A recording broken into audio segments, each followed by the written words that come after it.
ఎవరికి అవకాశం ఉన్నది వాళ్ళు చేస్తుంటారు. ముఖ్యంగా మరీ ముఖ్యంగా నేను మాట్లాడుతున్న ఈ అమృత్ ఈ దాంట్లో యాక్చువల్గా దానికి మీకు కావాలంటే నేను డీటెయిల్స్ కూడా ఇస్తాను. ఒకటే package I think 1100 change crores అది వరకు. దానిలో ఏఎంఆర్ వాళ్ళది ఒక 51%, మా అల్లుని కంపెనీ షోదాకు 29%, ఐహెచ్పికి 20%. ఇప్పుడు ఎవరైనా జనరల్గా బిజినెస్లో స్టార్టింగ్ డేస్లో ఏమంటే మనం ఒక స్టేజ్ వచ్చేంత వరకు పక్క వాళ్ళ హెల్ప్ తీసుకోవటము, జాయింట్ వెంచర్లు పెట్టుకోవటము ఇవన్నీ సహజం. ఇప్పుడు ఇవాళ మీరు చూస్తున్న మార్కెట్లో చూస్తున్న పెద్ద పెద్ద వాళ్ళందరూ కూడా అట్లా వచ్చిన వాళ్ళే. దానికి ఏం పెద్ద దాంట్లో ఇదేం లేదు, ఇంకోటి లేదు. సరే, మరి అనవసరంగా దాన్ని ఒక ఇష్యూ చేసి ఏదో మాట్లాడుతున్నారు. ఇది నేనేమంటున్నా అంటే ఇవన్నీ రాజకీయాలకు సంబంధం లేదు. బిజినెస్గానే చూసుకోవాలి. బిజినెస్లో ఎవరికి అవకాశం ఉన్నదో వాళ్ళు చేస్తుంటారు. దీంట్లో రేవంత్ రెడ్డి గారికి ఏం సంబంధం లేదు. అట్లనే ఇప్పుడు మా కేటీఆర్ గారు కూడా నేను యాక్చువల్గా 2 days నుంచి నేను కలిసి చెప్దాం అనుకుంటున్నాను. తనకు కూడా ఎవరు రాంగ్ ఇన్ఫర్మేషన్ ఇచ్చినట్టున్నారు. దట్ కరెక్ట్ కాదు.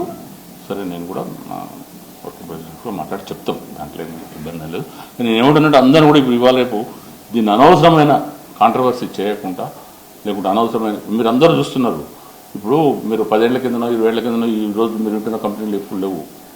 ఇప్పుడు ఎవరైనా మీరైనా మామూలుగా కామన్ మ్యాన్ కూడా చిన్నప్పుడు ఒక లెవెల్లో స్టార్ట్ అవుతారు. పెద్దగా కావాలంటే చిన్నగా పక్కన సపోర్ట్ అటు ఇటు తీసుకుంటే పెద్దగా అవుతుంటారు. బిజినెస్లో కూడా అంతే సింపుల్. కాబట్టి దయచేసి అందరికి కూడా దీన్ని అనవసరంగా మమ్మల్ని ఏదో లాగి మాకు ఇబ్బందికరంగా మాట్లాడేది కరెక్ట్ కాదు. నేను ఏమంటున్నా, బహుశా నాకు తెలియదు. నేను అంటే జనరల్గా మీ అందరికీ ఇంకో విషయం తెలుసలేదు, నేను ఎప్పుడు కూడా పేపర్లకు మీడియాలకు అస్సలు పోను. నేను వార్తలు కూడా చూడను, చాలా తక్కువ నేను చూసేది. కాకపోతే మరి మేబీ నేను చెప్పాను కదా, నాకు తెలియదు. మరి మా వాళ్ళకి ఎవరైనా ఇప్పుడే వాళ్ళు కూడా అందరూ 100% చూసి మాట్లాడరు కదా, ఎవరో ఒకళ్ళు ఇచ్చిన ఇన్ఫర్మేషన్ మీద మాట్లాడుతుంటారు. కాబట్టి మరి బహుశా నేను చెప్పాను కదా, ఇప్పుడు నిన్న నేను చూసిన ఏంటంటే అందరూ సొంత బామర్ది అంటే వైఫ్ ఓన్ బ్రదర్ సొంత బామర్ది కానీ కాదు.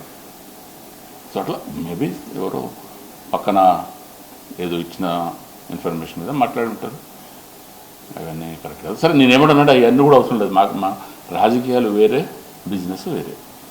రాజకీయాలు బిజినెస్కి ఏముంది? ఇప్పుడు ఇవాళ ఎవరు నేనేమంటున్నా అంటే ఇప్పుడు మనం గత 10 ఏళ్ల నుంచి కూడా అన్ని గవర్నమెంట్లలో లబ్ధి పొందిన వాళ్ళు, ఇప్పుడు మా రాజశేఖర రెడ్డి గారు టైం నుంచి బిజినెస్గా ముందున్న వాళ్ళు ఇవాళ కూడా వాళ్ళే ఉన్నారు. ఏ పార్టీ అయినా కానీ వాళ్ళే ముందులో ఉన్నారు. దానికి ఏముంటుంది? కాబట్టి అవన్నీ రాజకీయ బిజినెస్లో ఎవరి అవకాశాలు వాళ్ళు చూసుకుంటుంటారు. దానికి లేదు, యాక్చువల్గా తను దొరకలేదు నాకు. నేను మాట్లాడి చెప్తాం.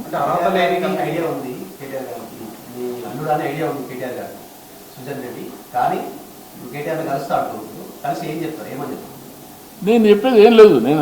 నేనేమంటున్నా అంటే మేమేమి ఎక్కడ బిజినెస్గా ఎక్కడైనా తప్పు. నేను 42 ఏళ్ళు అని చెప్తున్నాను. నేను 42 ఏళ్ళ నుంచి కూడా నేను ఇంకొక రకంగా ఆలోచించుతూ వీళ్ళందరికంటే ముందు ఉండేటోంది. కాకపోతే మాది కొంచెం లిమిటెడ్గా నేను ఉన్న దాంట్లో కొంచెం జాగ్రత్తగా పద్ధతిగా పోయినాం 2 ఏళ్ళ నుంచి కూడా. ఇప్పుడు కూడా అంతే. బిజినెస్లో ఎప్పుడు ఏం తప్పు చేసేది ఏమి ఉండదు. దాంట్లో